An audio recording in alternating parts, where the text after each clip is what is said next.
ये जो नेवाड़ा की घटना हुई है कि नंदू पासवान वहाँ का मुख्य अभियुक्त है। एक बस्ती जलाने का, 150 घर, 80 घर जल गए, 150 लोग आज की तारीख में निर्वासित हो गए।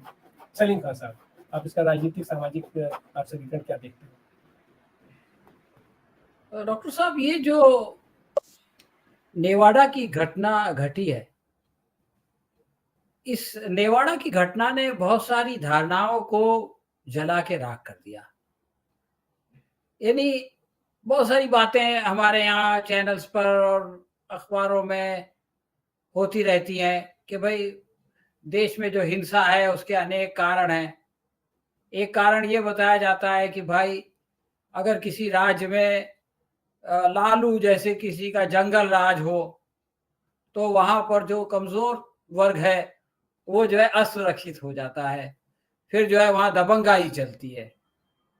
लेकिन अगर उसके बजाय सुशासन बाबू आ जाएं, उसके बजाय भाजपा का जो है वो राम राज कायम हो जाए तो जो है वो ये सारी गुंडागर्दी खत्म हो जाती है। ये एक धारणा है और यही भाजपा कहती रही है कि साहब आप जो है वो जंगल राज को खत्म करने के लिए हमको लाइए। तो ये जो नेवाड़ा की घटना हुई है इसमें ये हो गया कि साहब ये जंगल राज से ज्यादा है कि लोगों ने खुलेआम आकर के जो है वो लोगों के घरों से निकाला, उनके ऊपर पेट्रोल उनके घरों में डाला और उनको जला दिया। तो जंगल राज के लिए किसी लालू की जरूरत नहीं है। सुशासन बाबू हो और डबल इंजन सरकार हो और भाजपा का राम राज हो, तब भी जो है ये सब होता है। दूसरा जो आपने कहा कि बिहार जो है वो जाति संघर्ष के लिए बहुत मशहूर है, तो जाति संघर्ष के हवाले से ये धारणा है कि जो उच्च वर्ग के लोग हैं, कथाकथित ब्राह्मण हैं, भूमिहार हैं, उनको जो है वो पिछड़ों से बड़ी नफरत है और वो ये देखते हैं कि ये आगे आ रहे हैं तो ये उनको बर्दाश्त नहीं है और इसलिए वो उनको दबाने और कुचलने के लिए हिंसा करते हैं। ये दूसरा नैरेटिव है। यहां पर पता चला कि इस दलित बस्ती को आग लगाने के लिए किसी भूमिहार की जरूरत नहीं पड़ी, किसी ब्राह्मण की जरूरत नहीं पड़ी, किसी राजपूत की जरूरत नहीं पड़ी। फिर ये कहा जाता है कि अगर सारे पिछड़े एक हो जाएं, सारे दलित एक हो जाएं तो उनके ऊपर होने वाला अत्याचार खत्म हो जाएगा। तो यहां पता चला कि दलित एक नहीं होते। फिर ये कहा जाता है कि राजनीति की वजह से लोग अलग होते हैं। एक दलित पक्ष जो है वो एक के साथ है और दूसरा जो है वो दूसरी पार्टी के साथ है, तो उनके अंदर जो है वो राजनीतिक वर्चस्व की लड़ाई होती है। तो वो धारणा भी खत्म हो गई। वो जो बस्ती है वो माझी लोगों की बस्ती है और जिसने हमला किया वो पासवान है और बिहार के अंदर जो है वो चिराग पासवान और जितिन राम मांझी एक ही गठबंधन में है। फिर ये धारणा होती है कि अगर जो है वो हमारा रिप्रेजेंटेशन ना हो, अगर हमारे लोग जो है वो सांसद ना हो, अगर हमारे लोग जो है वो विधायक ना हो, अगर हमारे लोग जो है वो मंत्री ना हो, तो हमारे ऊपर जो है वो जुल्म होता रहेगा, अत्याचार होता रहेगा। लेकिन अगर हमारे लोग ये सब बड़े बड़े पदों पे पहुंच जाएंगे तो फिर ये कि हमारे ऊपर अत्याचार खत्म हो जाएगा। अब आप देखिए, चिराग पासवान भी मंत्री है, जितिन राम मांझी भी मंत्री है और जो मुख्यमंत्री है वो जो है वो अति पिछड़ों के सबसे बड़े मसीहा माने जाते हैं। उसके बावजूद ये घटना हो जाती है। एक धारणा यह है कि अगर संविधान में किसी को संरक्षण दे दिया जाए तो उनके ऊपर होने वाले अत्याचार पे लगाम लग जाती है। अब आप देखिए कि इन लोगों को संविधान ने संरक्षण दिया हुआ है, लेकिन इसके बावजूद ये सब हो गया। तो मैं जो बात कहना चाहता हूं वो ये है कि ये जो घटना घटी है इसने बहुत सारे ऐसे चीजें जिनके ऊपर कि हमको ये लगता था कि इसकी वजह से सुरक्षा मिल जाएगी कमजोर लोगों को, वो सारी चीजों को ढा दिया, वो सारे किले ढह गए। और ये बात समझ में आती है कि जब तक कि समाज में परिवर्तन नहीं आएगा, जब तक कि सामाजिक परिवर्तन नहीं आएगा, ये राजनीतिक जोड़ तोड़ से जो है वो समस्याओं का समाधान नहीं होगा।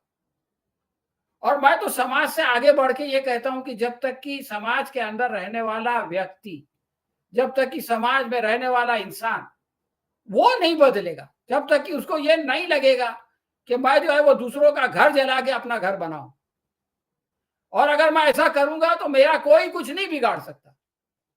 जब तक कि ये सोच दुनिया में बाकी है, जब तक कि ये सोच देश में बाकी है, आप कुछ भी कर लो, घर जलते रहेंगे। तो इसमें दो चीजें हैं। एक चीज तो ये है कि इंसान की सोच बदले, और जब तक कि वो सोच नहीं बदलती उस वक्त तक जो लोग ये करते हैं उनको सख्त से सख्त सजा हो। अब सरकार कह रही है कि हमने इतने लोगों को गिरफ्तार कर लिया है, लेकिन इनमें से कितने लोगों को सजा होगी? यही पुलिस जो आज उनको गिरफ्तार कर रही है कल उनका केस कमजोर कर देगी, कल ऐसे गवाह पेश करेगी जो कि नकली गवाह होंगे, और कोर्ट में पता चलेगा कि सारे गवाह नकली थे, इसलिए जो है वो इसके अभाव से, सबूत के अभाव से इन सबको छोड़ना पड़ा। यही होता रहा है और यही होगा, और इसीलिए ये हिंसा होती है। पहले तो पकड़ा नहीं जाता, और पकड़ा जाता है तो फिर उनको सजा नहीं मिलती। जी दूसरी सर साहब। मैं कहना चाहता हूँ अपनी बात खत्म करने से पहले, तो देखिए पिछले 2 सालों में इस देश में 1.5 लाख घर गिराए गए हैं बुलडोजर से। बुलडोजर सरकार ने चलाया और अपने देश के 1.5 लाख घरों को, 1.5 लाख परिवारों को उसने बेघर कर दिया, उनके छत के ऊपर से छत हटा दी, और उसमें 7.5 लाख लोग जो है वो उससे प्रभावित हुए।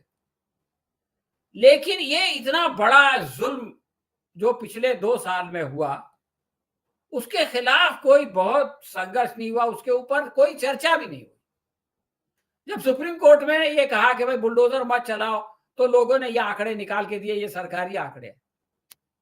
तो ये चीज तो सरकार की तरफ से हो रही है, तो इस सरकार से हम कैसे उम्मीद कर सकते हैं कि ये इस तरह की हिंसा को रोकेगी? आखिरी बात मैं कहना चाहता हूँ कि सरकार जो है वो किस तरह से आम लोगों की जमीनों की दुश्मन बन गई है, इसका बहुत बड़ा सबूत तो उत्तर प्रदेश में सामने आया। भारतीय जनता पार्टी की योगी सरकार ने वो नजूल की जमीन को जो खाली करने का कानून बनाया, उससे कितने लाख लोग जो है वो, अगर वो कानून लग जाता, नाफिज हो जाता, तो कितने लाख लोगों का जो है वो बेघर हो जाता। वो तो खैर परिषद में गया, और भाजपा के ही जो मुखिया हैं, उत्तर प्रदेश के जो अध्यक्ष हैं, उन्होंने उसको जो है वो जेपीसी में भेज के ठंडे बस्ते में डाल दिया। तो ये सरकार खुद भूमाफिया है, और जब सरकार खुद भूमाफिया हो तो जो दूसरे भूमाफिया है व्यक्तिगत तौर से, उनको लगता है कि यार हम तो सुरक्षित है, हमको जी कोई कुछ नहीं करेगा, इसलिए कि हमारे चोर चोर मौसेरे भाई, हमारे मौसेरे भाई जो है वो सरकार में बैठे हुए हैं, उनके हाथ में पुलिस है, वो हमारा कुछ नहीं बिगाड़ेगी। तो ये जो कुछ चल रहा है ये बहुत ही निंदाजनक है। सरकार एक अच्छा काम कर रही है कि सर्वे कर रही है कि भाई किस जमीन पे कौन बसा हुआ है, और सरकारी कानून है कि 14 साल से जो बसा हुआ है वो उसका मालिक हो जाएगा। लेकिन सरकार जब भी कोई डॉक्टर कोई दवाई देता है तो वो ये देखता है कि इस दवाई का साइड इफेक्ट क्या होगा, और वो उस साइड इफेक्ट को कम करने के लिए भी दूसरी दवाई देता है। कोई ऐसा डॉक्टर नहीं होता है कि वो एक दवाई दे और पता चला मरीज जो है वो बीमारी के बजाय दवाई से मर जाए। तो ये सरकार जो काम कर रही है वो ये है कि सर्वे कराना अच्छा है, ताकि ये मालूम हो कि कौन उस जमीन पे बसा हुआ है, ताकि वो जमीन का मालिक उसको बनाया जाए। लेकिन सरकार को ये सोचना चाहिए कि ये दवाई जब दी जाएगी तो इसका साइड इफेक्ट ये होगा कि जो भूमाफिया हैं वो लोगों के घरों को जलाने लगेंगे। तो पहले पक्का इंतजाम करना चाहिए कि ये ऐसा ना हो, और अगर ऐसा इंतजाम नहीं हो रहा है तो इतनी सख्त दवाई नहीं देनी चाहिए, उसका इंतजार करना चाहिए। तो ये जो मनी अपने सीएम है, ये एक खतरनाक काम कर रहे हैं। एक तरफ ये कह रहे हैं कि हम वो कराएंगे सर्वे, जिसकी जमीन है उसको दे देंगे, और जो लोग उनको जो है उनके घर जलाने आते हैं उनको रोक नहीं पाते।